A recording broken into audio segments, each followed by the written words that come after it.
Hey guys, it's Albertium back with another guide, and it's going to be a boss guide for Saros, and it's going to be simple. You know how this goes. Before I even think about asking you to click that like or subscribe button for me, please allow me a chance to earn that from you. With that being said, let's get in on this.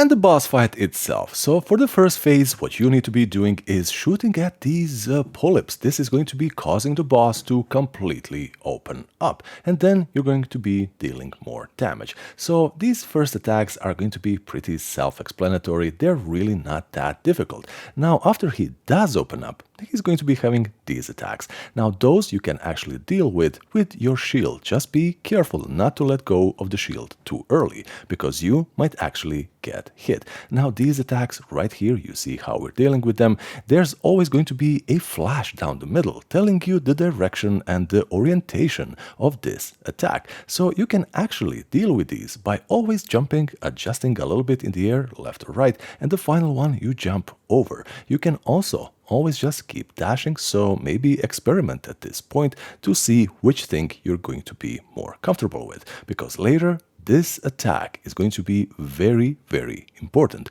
and this is basically your phase 1.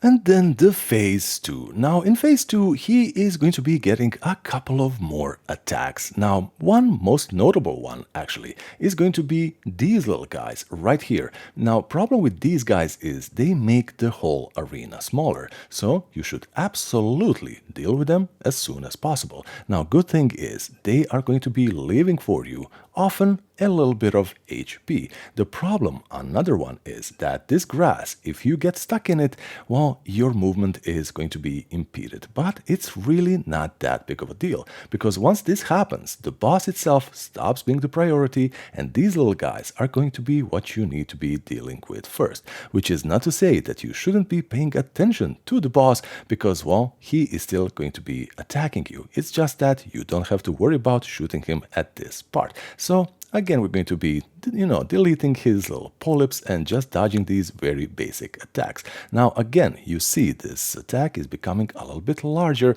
and then he gets this attack. Now, once he does this, do you see what I'm doing? You need to be dodging, and you know what? Give me just a sec. I'm going to be rewinding to that to explain this as best as possible. Now, you see this. It's a couple of circles, and this is kind of forcing you to try dodging once the circle is the biggest one. Now, the problem here is you are always going to get stuck between these circles. So what I do is I wait out the first one, the second one, and then when the circles are the smallest ones, then we're going to be dodging through them. It's the safest option. Now we're going to be proceeding with more here in the phase 2. Now you see this attack has changed slightly. The orientation of the attacks is also a little bit different, and instead of just jumping, we're going underneath the attack. And anytime he's doing those floor attacks, you can always compensate a little bit in the air by going backwards, or if you think like that this might catch you, you can always jump over two of them at once if you use the dash, and that is going to be pretty much that for phase 2.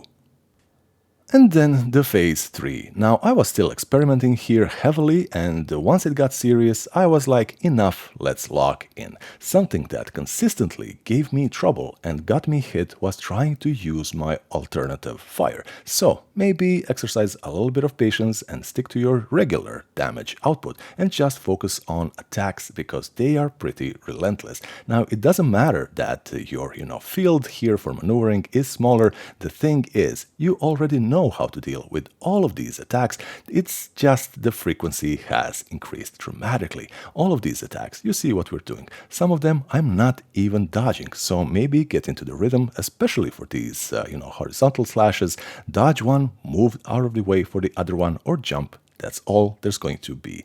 Once you reach the phase 3, guys, you have him. You might be feeling a little bit mentally depleted, but this is going to be the easiest phase. You got this, guys.